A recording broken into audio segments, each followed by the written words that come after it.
Apple, original guest editor, also co-author with Apple, pears, oranges. Did I say banana? Let's add banana in there. Then Apple is like, oh, I'm going to get this article through the submission process, but I'm going to pretend as if I'm Pomegranate. Pomegranate is my mate, and yeah, we're just going to power through with that. Because of Pomegranate being the guest editor, Apple's article has gotten through, but we all know that Pomegranate is Apple, right?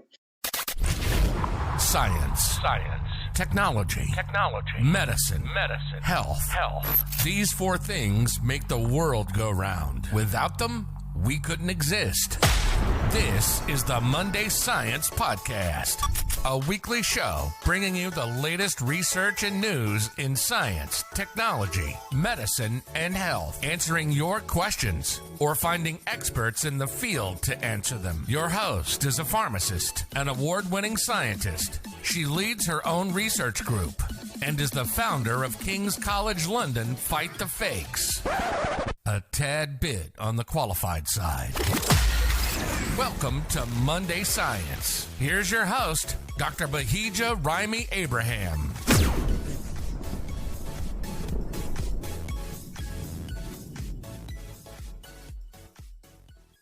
Happy Monday, happy day, whatever day you're listening to this episode. I hope you are receiving it well. Today is episode 140. It's also Monday Science's second year anniversary. I can't believe that I still am doing this 2 years later. Not the most consistent, at times, and I hope you will forgive me for it. But I am still here. Monday Science is still here, and you are still here. You are still listening. You are still giving me feedback, helping me to grow the podcast, helping me to grow as a podcaster, which I am now starting to identify as. And so, yeah, I just want to say thank you. I mean, all I can do is just express my gratitude to everybody who listens to Monday Science. I am really grateful for the opportunity to connect with everybody weekly to talk about interesting things that I find interesting, but it turns out you also find interesting, which is good. You would have noticed if you follow us on Instagram, which is Instagram, what's the Instagram tag? At Monday Science. I'm starting something new. Trust me, I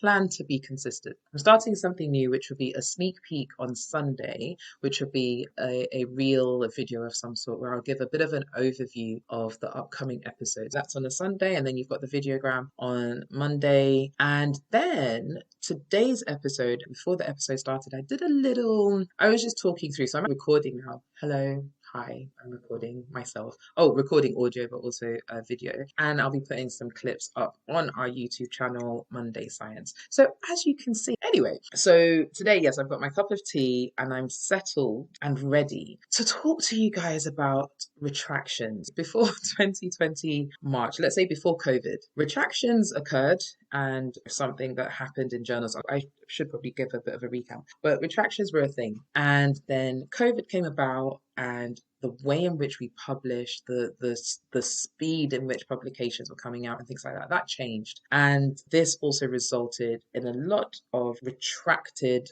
articles. So I'm going to talk about that. So let's start from the beginning. Publication, and when I'm talking about publication, it's in a peer-reviewed journal. So when somebody would like to share, disseminate their findings, they tend to do so in a peer-reviewed journal. Now, I'm not going to talk today about something called preprint. I'm not going to talk about that, mainly because that's a whole new episode. And I think I'll delve into that in upcoming episodes about preprint and archives. But let's talk about peer-reviewed publications. So when somebody wants to publish their research findings, somebody such as myself, I have publications. Read them, please. Thank you. They're all listed on www.therimi-abrahamgroup.com. Please read my papers. With the pre-publication stage, you've got your manuscript, so your article, and this is reviewed by experts in the field. So these can be your peers. It's usually anonymous. You don't necessarily know who the reviewers are. And this process is overseen by an editor. You could be publishing the article just in the journal, or you could also be publishing it in the special issue of the journal. When you want to publish your article, you've written this amazing article, could be that you've discovered something amazing and you're sharing it. It could be a review article or a commentary article, letters to the editor. There's so many options and article types. What happens is you write your article,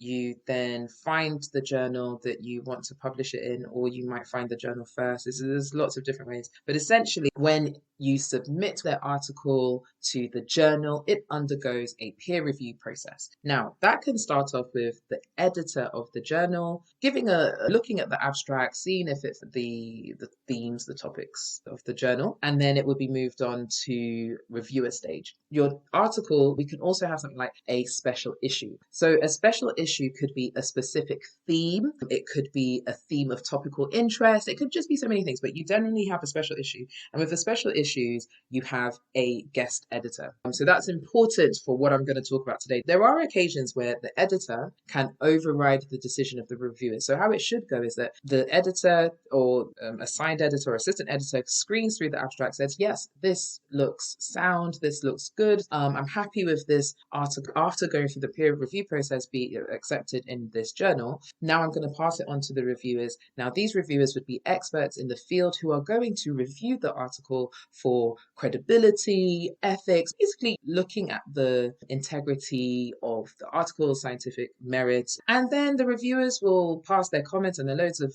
sort of comedy memes about the different reviewers. There can be up to 4 reviewers. In some journals, there are 5 reviewers. And then these reviewers pass through their comments and say how they feel about the article. And then this is then shared with the authors, and the authors will then go through, respond to the reviewers. They're usually given a certain time frame, so they'll respond to reviewers. And then after that, the authors, after they respond and everything, everybody's happy, the reviewers are happy, the editor's happy, and then, in a long story cut short, the article then gets published and accepted in the journal. So when you have that process and everybody's happy, there is still a post-publication review process, because other researchers in the field experts in the field will read the article, and they may have their own feedback. That could be, and they could write a letter to the editor. We found this interesting, however, there might have been this error, or it might just be a comment to say, oh, thank you for publishing that work. We found something similar. And it's like, basically, it's not a sinister process. It's to ensure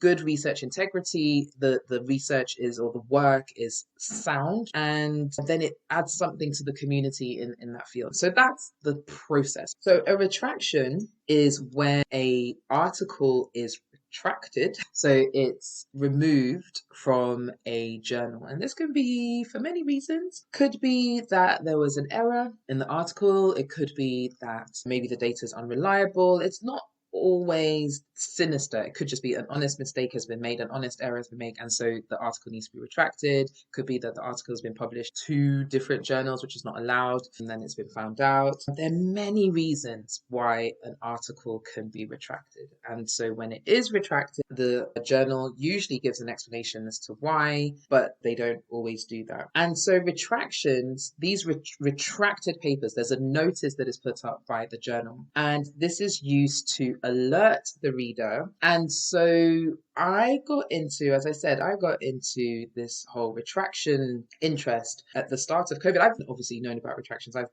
This year July 2022 will be 10 years post PhD for me. So quite exciting. But I have known I've known about retractions from, did I know about retractions in my PhD? That's the arrogance tapping in there, making me think that I knew everything. Then no, I did not know about retractions. I don't think I knew. In fact, I am being humbled right now. I did not know about retractions during my PhD, during my postdoc. And I would honestly say that I didn't know, and this is why I said life has a way of humbling. I was there forgetting my experiences, but did I know about retractions? When would I did not know about retractions properly. I think probably around sort of the postdoc time, I knew that when you're publishing on rigor and things can go wrong and your paper can be rejected or withdrawn or something like that. But I would say that I learned about retractions through Monday Science because of COVID and I was like, what is going on? So I took time to delve deep. So that was a humbling moment. With the retractions, now the journal can notify that this retraction has been made. I follow a blog called Retraction Watch. It is an amazing blog. They've got a list list of COVID retractions. They document common retractions. It's a very good platform, and there's a lot more to the platform than just this article has been retracted. They talk about the importance of research ethics and research integrity. I strongly recommend looking at the blog. This retraction that I'm talking about is from there, so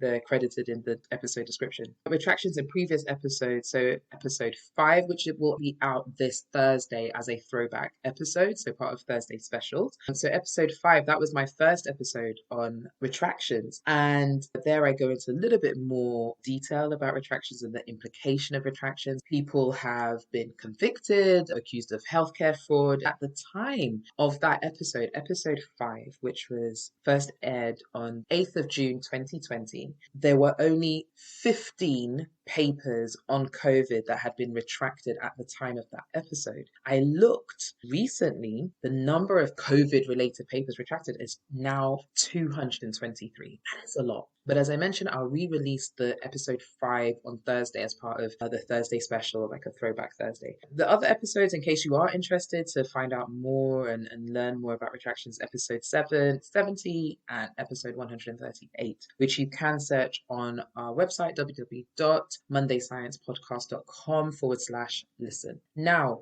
the frustrating thing with retractions, I talked about this in either episode 7 or episode 70, where a paper had been retracted but was still being referenced beyond the date of its retraction. In articles that had referenced this retracted paper, they didn't acknowledge that the paper had been retracted. So there's a lot of nuances with this whole retraction thing. As I mentioned at the start of this episode, when somebody wants to publish their research, they can either publish in the journal or it can be part of a special issue. And as mentioned, with a special issue, there will be a guest editor. A researcher who guest edited an issue has had 2 papers retracted after a journal publisher discovered that they had changed their name on the manuscript following submission in 2019, and this article is set to be retracted in August of this year. In the post-publication process, fairly recently, it was discovered that the managing guest editor of the special issue was also the author of the article. Now, you're probably wondering, okay, if you're a special issue guest editor, surely, yes, you should be allowed to publish in your special issue. You can contribute. In some cases, it's all dependent on the journal, but in some cases, you can publish in the special issue that you are curating. However, you can't be involved in the peer review process, right? With some special issues, you as the guest editor, you're invited to contribute. However, you can't peer review your article. There'll be systems in place that the journal has. Now, in this case, the guest editor who also published in their special issue, they used a fake name. I'm going to go into it in a bit, but I just want to say one thing. There is something around with publication, the order of the names matter. There's the key names are the first name, the second name, the last name, so the last author. The corresponding author is essentially the individual who has primary responsibility for communication with the journal, and that's during the manuscript submission. Sometimes it's thought that the corresponding author is also the author who has overall knowledge of the paper, the article that's being submitted. There are lots of things, but essentially in this context, the corresponding author is the person, the individual who has primary responsibility for correspondence with the journal, as well as the corresponding author's details is usually published on the paper. And so if you have any questions about the work, you want to find out more about the work, you maybe want to collaborate, then if the person is interested, you tend to email the corresponding author. Right, so back to this case, we have a guest editor of a special issue who wants to publish their paper in their special issue. Okay, fine. Now, what is interesting in this case in that in the post-publication process, it was discovered that the managing guest editor of the special issue was also the author of articles. The version of the paper that was accepted for publication was handled by the guest editor, who, as I've mentioned, was also an author on the article, but they used a different name. That's the part where you're like, oh, but you did something wrong. You knew you were doing something wrong. If this person had submitted their article, their guest editor, they submitted it with their name throughout the whole process. And even if they handled it and handled the submission process and they were like, yeah, my article is amazing. Yeah, it's going to be submitted. Thanks, everyone. And it was found out later on. I'd be like, live in your truth. Live and sit in your truth, because the person probably didn't think they were doing anything wrong. They're like, I'm the guest editor of this special issue. So me, myself, and we're going to contribute to this, and we're going to be amazing, and it's going to be published. And I'm so happy and excited for this. Do it. And they've been very transparent. They didn't think anything they did there was wrong. However, in this case, the guest editor clearly knew they were doing something wrong. The fact that they handled it so I hope I'm being very clear here. We have person A. I don't know how best to explain this. I hope I'm being clear and transparent. Essentially, because I would use myself as an example in this, but I don't want to put that out there in creation. But anyway, okay. So we have guest editor person who is called Apple, and Apple decides, I'm going to publish in my special issue, and I'm on the paper as corresponding author with apple, banana, pears, and orange. And then I decide that, instead of me to submit it, when I submit I'm going to submit the paper and my name is going to be on there as Apple on the paper. However, because I'm the guest editor and I really want this paper to go through, do you know what? I'm going to call myself, pretend as if this special issue was managed by Pomegranate. Pomegranate's my friend. Yeah, that's what I'm going to do. Now, I hope that explanation makes sense. I'm talking about fruit because I'm quite hungry. Those aren't the fruits I feel like eating right now, but that's what I'm just going to talk about. So yes, that's essentially what happened. So the guest editor lied. And then after this, the corresponding author was changed to the guest editor's name, their original name of Apple. Let me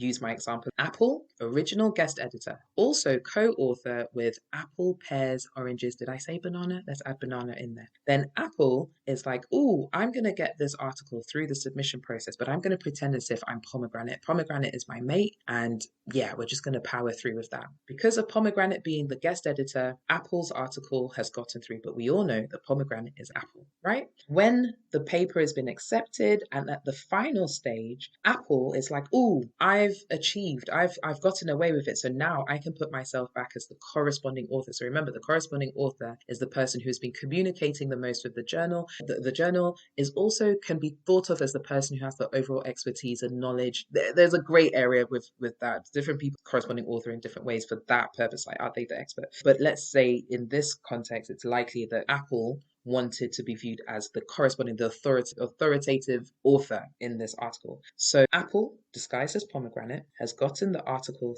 through to the submission phase and has then said, let's make this worse. I wasn't corresponding author before, but what? Pear, we're going to have a conversation about this later on, but now we're going to swap seats. I'm now going to be corresponding author. Yeah? Apple has gotten away with it. Or so they thought. But bearing in mind, I said this was in 2019. We are now in 2022. I don't know exactly the timeline where the editor-in-chief, so the editor-in-chief is the overall editor of the journal. The editor-in-chief found out about what happened, what went on, and has asked for the article to be retracted because, rightfully so, they felt that the reliability of the peer review process could not be guaranteed. I mean, of course, of course. So it is unclear why the guest editor changed their name on the manuscript or why it's taken 3 years for this to be highlighted, to be sorted, to be understood. Retraction Watch were able to get hold of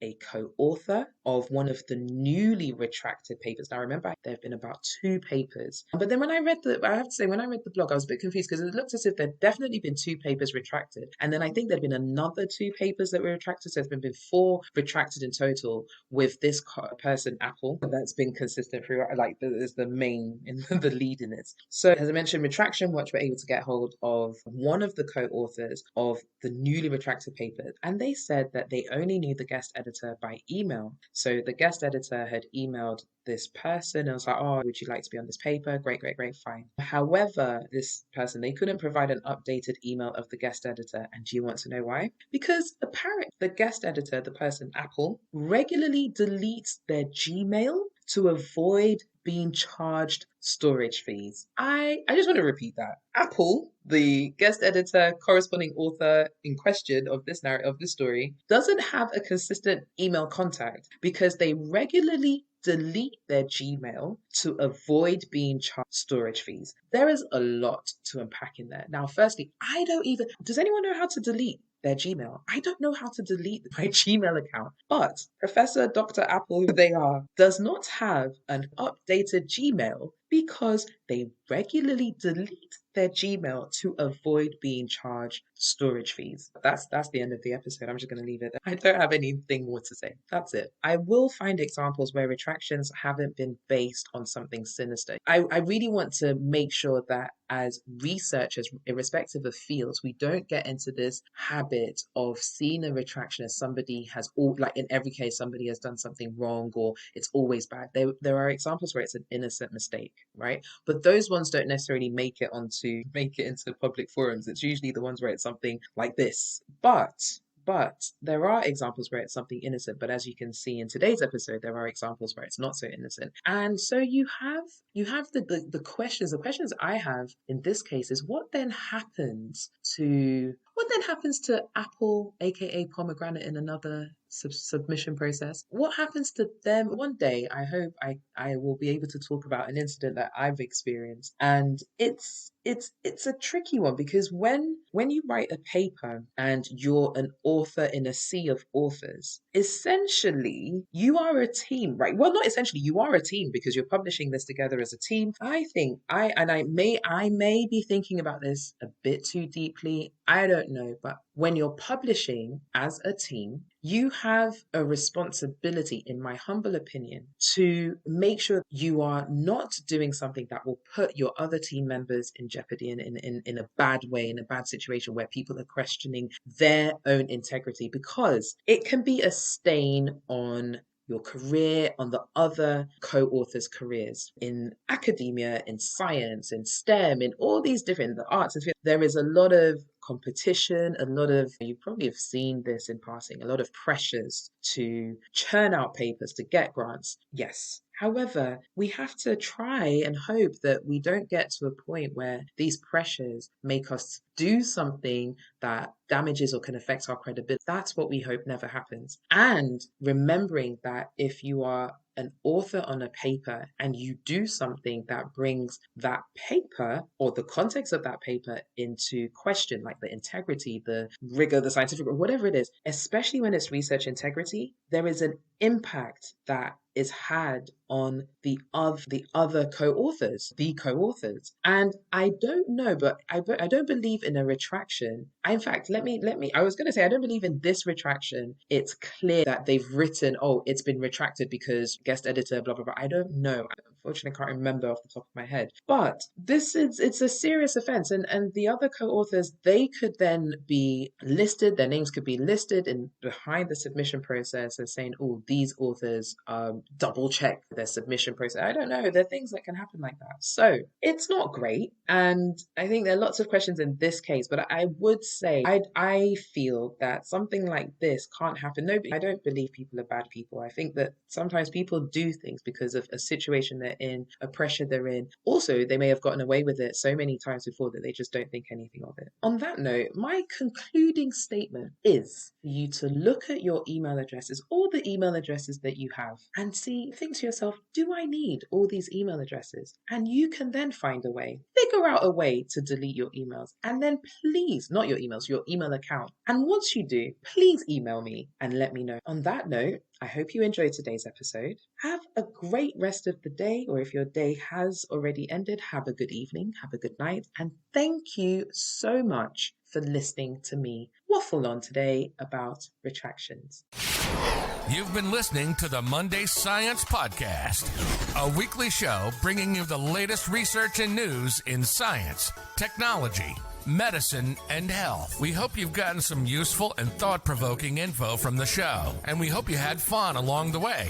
We know we did. We'll be back soon. But in the meantime, hook up with us on our website at www.mondaysciencepodcast.com. Shoot us an email at info@mondaysciencepodcast.com. Find us on Instagram, LinkedIn, and YouTube at Monday Science, and access episode summaries at mondayscience.medium.com. See you next week on the Monday Science Podcast.